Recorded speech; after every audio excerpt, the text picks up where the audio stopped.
Bem-vindos à nossa análise. Hoje o assunto é, bom, aquela montanha de dinheiro da Berkshire Hathaway. Impressionante, né? Demais.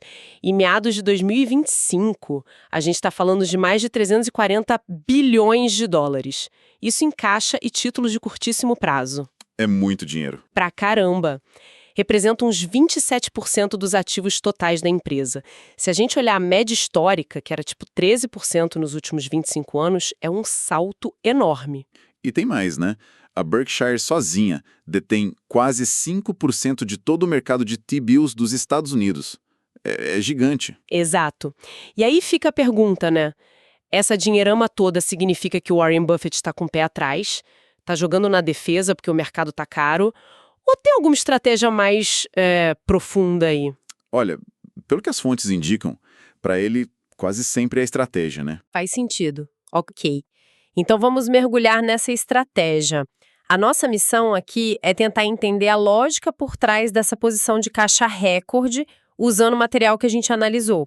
Foco em clareza nos pontos-chave. Perfeito. E essa lógica, segundo as fontes, se apoia em alguns pilares bem claros. Dá para pensar em 3 principais assim. Primeiro, uma disciplina de preço muito forte. Uhum. Depois, uma paciência quase infinita. E por último, eles valorizam muito a opcionalidade. Opcionalidade. É a capacidade de agir quando a oportunidade certa aparece. Claro, sem esquecer que o tamanho da própria Berkshire e as regras do jogo, a regulamentação, também pesam bastante nessa equação. A lógica central, por que tanto caixa? Legal. Vamos começar então por essa disciplina de preço, o tal do price first. A ideia principal parece ser o seguinte: a Berkshire é tão gigantesca que só aquisições enormes, os elefantes, né, como o Buffett chama. Exato. Só esses é que fazem diferença no resultado final. Isso. E pagar caro demais por um negócio, mesmo que seja um negócio maravilhoso, para eles é tipo destruir valor a longo prazo. Exatamente. Então, se não aparecem esses negócios incríveis com preços que ele acha justos, sensatos, ele prefere esperar. É melhor do que fazer uma besteira, como ele mesmo diria. Não é tentar adivinhar o mercado, mas manter um padrão de valor super rígido. Perfeito. É menos sobre prever o futuro e mais sobre saber o que não fazer, entende? O Buffett parece pensar que o risco maior não é perder um bom negócio, mas sim errar feio por pura pressa. E o cenário atual ajuda a entender essa cautela toda. Uma das fontes que a gente viu menciona que o índice preço-lucro do S&P 500, o PE, está flutuando acima de 30. Nossa, alto. Muito. A média histórica é mais perto de 18. Então, simplificando bastante, isso sugere que, na visão dele, tem muita ação cara por aí, o que torna a caça por esses elefantes a preços justos bem mais complicada, né? Boa. Dá para fazer uma analogia, talvez. Como procurar uma casa para comprar num mercado superaquecido. Sim, boa analogia. Você tem a grana, visita umas casas ótimas, mas, nossa, o preço está nas alturas, parece o dobro do que vale. A decisão racional, mesmo sendo frustrante, talvez seja esperar o mercado acalmar um pouco. Exato. A Berkshire faz isso, só que a escala é, bom... Na casa dos bilhões. Bilhões. Enquanto espera, o dinheiro não fica parado debaixo do colchão. Aí entra o segundo pilar, a paciência. Ou como as fontes chamam, paid to wait. Ser pago para esperar. Como assim, pago para esperar? Esse caixa todo está investido principalmente em T-bills, que são os títulos do Tesouro Americano de curto prazo. Com as taxas de juros como estão agora, esses títulos dão retorno razoável, com risco praticamente zero. Ah, entendi. Então, a Berkshire está literalmente ganhando bilhões por ano só para ter a paciência de esperar e ser seletiva. Então o caixa não é um peso morto, um problema. De jeito nenhum. Não é o destino final do dinheiro, claro, mas funciona como uma ponte que rende alguma coisa, ou tipo uma sala de espera que gera receita. Enquanto a equipe procura a próxima atacada genial, o dinheiro não só não tem o valor, como também cresce um pouquinho de forma segura. É uma espera ativa, sabe? Não passiva. Entendi. E isso leva direto para o terceiro ponto que você mencionou: opcionalidade como ativo. A ideia, então, é que ter essa liquidez toda é, por si só, um ativo estratégico. Exatamente. É um ativo valiosíssimo. Pensa bem. Crises acontecem. correções de mercado, momentos de pânico. Verdade. Nesses momentos, empresas ótimas podem ficar, de repente, muito baratas, temporariamente. A Berkshire, com essa montanha de caixa, pode agir rápido, coisa de horas, não meses. Uau. E muitas vezes consegue negociar condições que os concorrentes, sem essa grana toda na mão, nem sonhariam.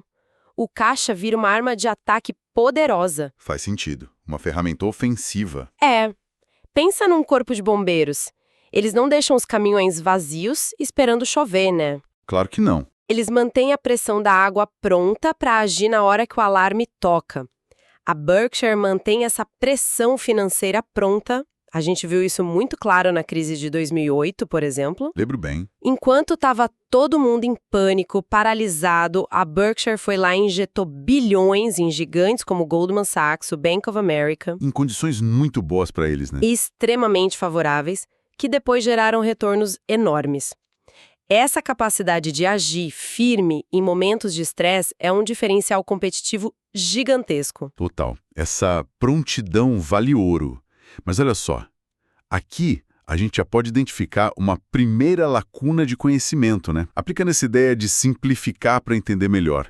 Tipo a técnica de Feynman. Boa, vamos lá. Os materiais dizem que o Buffett espera ser bombardeado com ofertas no futuro. Ok, mas que tipo específico de negócio ou setor ele poderia estar de olho, além daquela descrição geral de negócios maravilhosos a preços sensatos? É uma ótima pergunta. As fontes não entram nesse detalhe, né? Fica meio em aberto que tipo de elefante ele está caçando de verdade. É algo para a gente pensar. Lições do passado, erros e acertos notáveis. E essa história da disciplina de preço não é só papo, né? Tem exemplos bem concretos. Um recente, e meio doloroso para Berkshire, foi o investimento na Kraft Heinz. Ah, sim. Teve notícia disso. Pois é, no segundo trimestre de 2025, eles tiveram que fazer uma baixa contábil, um write-down de quase 5 bilhões de dólares nesse investimento. Isso antes dos impostos. Nossa, 5 bilhões? Aconteceu depois que a própria Kraft Heinz sinalizou que estava pensando em vender partes do negócio, sabe? Aí a Berkshire concluiu que a perda de valor não era só temporária. E o próprio Buffett já tinha admitido antes que pagou caro demais na época da fusão que criou a empresa. E o interessante aqui, pra mim, é como isso reforça a filosofia deles, né? Mesmo um erro bilionário acaba servindo pra mostrar como essa disciplina de preço é crucial. Exato. E também mostra uma coisa rara no mundo corporativo, que é admitir o erro publicamente. Uma das fontes até cita uma frase atribuída ao Buffett, algo como: erros são inevitáveis, mas os grandes acertos podem compensar muitas vezes ao longo do tempo. E a visão de longo prazo. Exatamente, esse foco total no longo prazo permite absorver esses tropeços. E falando em tropeços e acertos, a própria origem da Berkshire Hathaway como veículo de investimento que é hoje é uma aula, né? A história da fábrica têxtil. Essa mesma.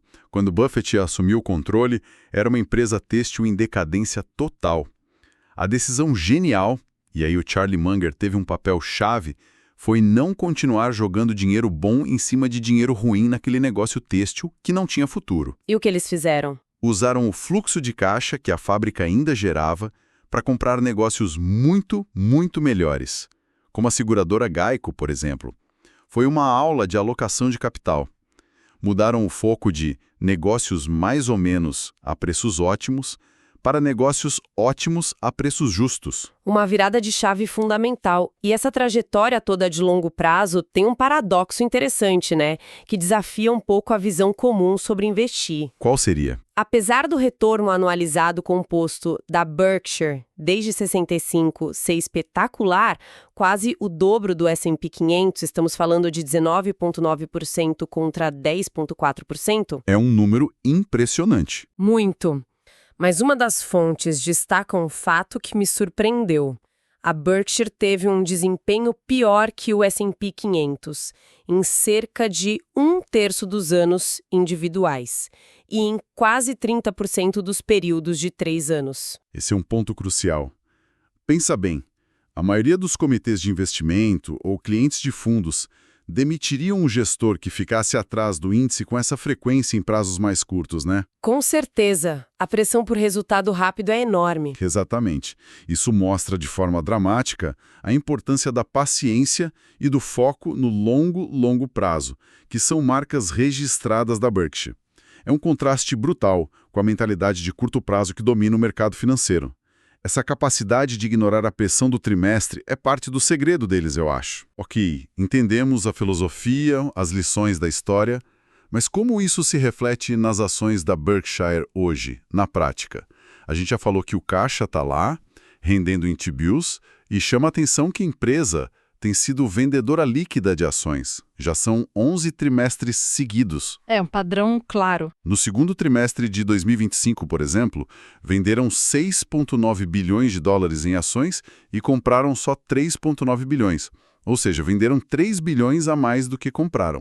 E teve também aquela redução grande na posição gigante que eles tinham em Apple, né? Isso, essa venda líquida consistente de ações no mercado aberto reforça a mensagem. Eles não estão achando muitas pechinchas por aí, nem mesmo para comprar participações menores, pelos critérios de preço deles no momento. E usar o caixa para recomprar as próprias ações da Berkshire, as BRK. Como funciona? A abordagem é a mesma, super disciplinada. Eles só fazem recompra quando o preço da ação, na avaliação interna deles, está claramente abaixo do valor intrínseco. E esse valor intrínseco eles calculam de forma bem conservadora. E não teve recompra recentemente, né? Não. Nos últimos 5 trimestres, nada. Uma fonte até sugere o porquê, a avaliação da própria ação da Berkshire. Aquele indicador preço-valor patrimonial, o price to book. Que compara o preço na bolsa com um valor contábil. Isso. Ele chegou a 1,8 vezes em maio de 2025. Para os padrões conservadores deles, isso provavelmente foi um sinal de que a ação não estava barata o suficiente para justificar usar o caixa na recompra em vez de guardar para outras oportunidades. É disciplina até com a própria casa. Faz sentido. E não dá para esquecer do motor financeiro, que é o negócio de seguros deles, com o famoso float, né? Ah, o float. Fundamental. Explicando de forma simples, o float é aquela grana dos prêmios que as seguradoras da Berkshire recebem adiantado dos clientes e que eles podem investir antes de ter que pagar os sinistros, as indenizações. Em junho de 2025, esse valor era tipo 174 bilhões de dólares. É uma fonte de capital fantástica, de custo muito baixa. Mas vem junto com uma responsabilidade enorme, né? Qual? Garantir que a empresa sempre vai ter dinheiro para pagar os sinistros, não importa o tamanho do desastre. Isso exige que o float seja investido de forma muito segura, muito conservadora. E isso contribui para a necessidade de manter um balanço que o Buffett chama de fortaleza. Essa necessidade de solidez e liquidez para o negócio de seguros acaba também alimentando a reserva geral de caixa. Entendi. Então, além da disciplina de preço que a gente já falou, o próprio tamanho da empresa é um fator que limita as opções deles. Sem dúvida nenhuma. A Berkshire hoje é tão grande que comprar uma empresa de, 5 ou 10 bilhões de dólares simplesmente não mexe mais o ponteiro nos resultados gerais. Não faz nem cócegas. Praticamente. Eles precisam dos elefantes, aquisições na casa das dezenas, talvez centenas de bilhões de dólares, e o número de empresas desse tamanho que atendem aos critérios de qualidade e preço da Berkshire, é um número bem pequeno. E ainda tem a questão da regulamentação, certo? Sim, essa mais uma camada de complicação. Mesmo que apareça um elefante desses a um preço que eles considerem justo, qualquer tentativa de comprar a empresa inteira hoje em dia ia atrair um escrutínio antitruste pesadíssimo dos reguladores. Ah, claro. Tanto nos Estados Unidos quanto em outros lugares, o tamanho e a presença da Berkshire em tantos setores diferentes, seguros, energia, ferrovias, varejo, indústria, tornam essa análise antitruste evitável e pode ser um obstáculo real. Isso limita ainda mais as opções. Com certeza, estreita ainda mais o campo de caça para aquisições completas e talvez explique por que eles tenham preferido fazer investimentos minoritários ou usar outras estruturas que não envolvam pegar o controle total da empresa. Interessante. E olha só, aqui cabe a nossa segunda lacuna de conhecimento. Manda. As fontes falam de escrutínio antitrust e gargalos regulatórios de forma meio genérica. Mas quais seriam exatamente as preocupações específicas? Que tipo de negócio seria mais problemático para a Berkshire comprar hoje? Boa pergunta, tipo, qual sobreposição de mercado seria inaceitável? Exato. Os materiais não detalham isso. É mais uma área que fica para a gente pensar ou pesquisar depois. E só para dar uma pincelada nos resultados recentes do segundo trimestre de 2025, eles mostram um pouco dessa dinâmica toda. O lucro operacional caiu 4% comparado ao ano anterior. O lucro líquido caiu bem mais, só que isso foi muito afetado pela flutuação do valor dos investimentos em ações, algo que o Buffett sempre diz para a gente ignorar no curto prazo, e também por aquele write-down da Kraft Heinz. Certo. E na operação? Os seguros deram lucro, mas menos que em 2024, que foi um ano excepcional para eles. A ferrovia, a BNSF, foi bem, lucro subiu 19%, energia caiu um pouquinho. E aquele bloco enorme de manufatura, serviços e varejo teve resultados mistos. E o caixa? O caixa continuou subindo. Chegou a 344,1 bilhões de dólares no fim do trimestre. A montanha só cresce. Implicações futuras e o que levar disso? Ok, diante desse cenário todo, quais são as implicações e os riscos dessa estratégia de caixa gigante? Tem algum contraponto? Tem, claro. Sempre tem riscos e contrapontos válidos. O principal que se fala é o tal do cash drag. O arrasto do caixa. Isso. O risco é, se o mercado de ações continuar subindo forte, o rendimento das T-bills vai ser bem menor do que o ganho que eles teriam se estivessem investidos em ações. É o custo de oportunidade, sabe? O preço da disciplina. Entendi. Que mais? Outro risco é a taxa de juros. Se as taxas de curto prazo caírem muito, a renda que esse caixa gera diminui. Aí a espera fica menos paga, né? Faz sentido. Os gargalos regulatórios que a gente falou podem forçar eles a manter o caixa alto por mais tempo do que gostariam estrategicamente. E, pensando muito a longo prazo, tem até um risco cultural, teórico. Um caixa sempre gigante poderia talvez tentar gestores futuros a relaxarem os padrões de investimento. Embora a estrutura da Berkshire, com a alocação de capital centralizada, tente evitar justamente isso. Mas a visão do Buffett sobre quando as oportunidades aparecem parece firme, né? Li numa transcrição recente ele falando que oportunidades extraordinárias são raras mesmo. Ele sempre diz isso. Coisas ficam extraordinariamente atraentes muito ocasionalmente, foi a frase. Ele espera ser bombardeado com ofertas quando as condições mudarem. E ele diz, pode ser na próxima semana, pode ser em 5 anos, mas não será em 50 anos. É a janela de oportunidade dele. E a chave é, ele vai estar pronto, com o caixa na mão, quando isso acontecer. Isso é a pura essência da filosofia dele. Agir com força total, mas só quando as chances estão claramente a favor. Ele fala em se comportar de maneira muito irregular na hora de investir. Rejeita totalmente aquela pressão de estar sempre totalmente investido só porque tem dinheiro lá. Não pode forçar a barra. Exato.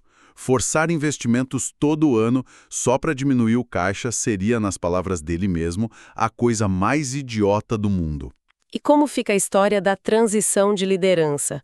O Greg Abel vai assumir como CEO no fim de 2025. Esse caixa todo é para facilitar a vida dele? O Buffett falou disso numa entrevista que está nas fontes, e ele negou na hora com aquele humor ácido dele. Disse que não estava juntando caixa para o Abel por nobreza e que, se o Abel se beneficiasse disso, ele ia sentir ressentimento. Típico. O tal. A mensagem é clara, a decisão sobre o caixa é 100% baseada na avaliação de oportunidades e riscos do momento, seguindo a lógica de sempre de alocação racional de capital. Não tem nada a ver com a sucessão. O foco continua o mesmo. Entendido. Então, tentando resumir isso tudo para quem está ouvindo, quais seriam as lições práticas? Mesmo para quem não administra bilhões? Talvez. Vamos lá. Primeiro, vê o caixa como uma ferramenta estratégica, sabe? Uma ponte para oportunidades, não um lugar para morar. Bom ponto. Segundo, definir seus próprios critérios de preço antes de comprar qualquer coisa. Ter disciplina. Fundamental. Terceiro, se der, dependendo das taxas de juros, fazer o seu caixa render alguma coisinha enquanto espera. Liquidez com algum retorno é bom. Sim, ser pago para esperar. Quarto, saber diferenciar paciência estratégica, que é uma escolha, de paralisia por medo de decidir. Importante distinção. Quinto, construir alguma opcionalidade. Ter liquidez permite aproveitar momentos de estresse no mercado, quando os outros não podem. Comprar quando há sangue nas ruas, como dizem. E sexto, que esses princípios valem em qualquer escala, né? É só adaptar para a realidade de cada um. Ótimos pontos. E para fechar o ciclo das nossas lacunas de conhecimento, tem a terceira questão fundamental que ficou no ar. Qual foi? O Buffett diz que recompra de ação só vale a pena quando o preço está claramente abaixo do valor intrínseco, determinado de forma conservadora. A gente usou o preço-valor patrimonial como uma pista, mas como exatamente a Berkshire calcula esse tal valor intrínseco de forma conservadora? Qual é a fórmula, a metodologia? Ah, o segredo mais bem guardado. Exato. Esse continua sendo um dos segredos industriais da Berkshire que deixa todo mundo curioso. Excelente! Bom, para sintetizar a nossa análise de hoje, essa montanha de dinheiro da Berkshire Hathaway parece ser bem menos sobre medo e muito mais sobre uma estratégia calculada com várias facetas. É um conjunto de fatores. É fruto da disciplina de preço rigorosa, da paciência que é remunerada, da valorização da opcionalidade para agir em crises e também é moldada pelo tamanho colossal da empresa e pelas barreiras regulatórias que só aumentam. E para deixar uma reflexão final, talvez indo um pouquinho além do que as fontes cobrem diretamente. Se o Buffett acredita que essas oportunidades extraordinariamente atraentes são raras, mas certas de acontecer com o tempo, que tipo de gatilho, que evento macroeconômico ou de mercado poderia realisticamente fazer ele finalmente apertar o gatilho? Usar uma parte grande desses 340 bilhões de dólares nos próximos, 5 anos. Uma crise financeira global, uma correção muito forte em algum setor específico. Quem sabe? E, talvez mais importante para quem nos ouve, como um investidor individual pode cultivar a disciplina e se preparar para reconhecer e agir nas suas próprias oportunidades extraordinárias, mesmo que a escala seja muito, muito menor. Ótima provocação para a gente pensar. Fica aí a reflexão.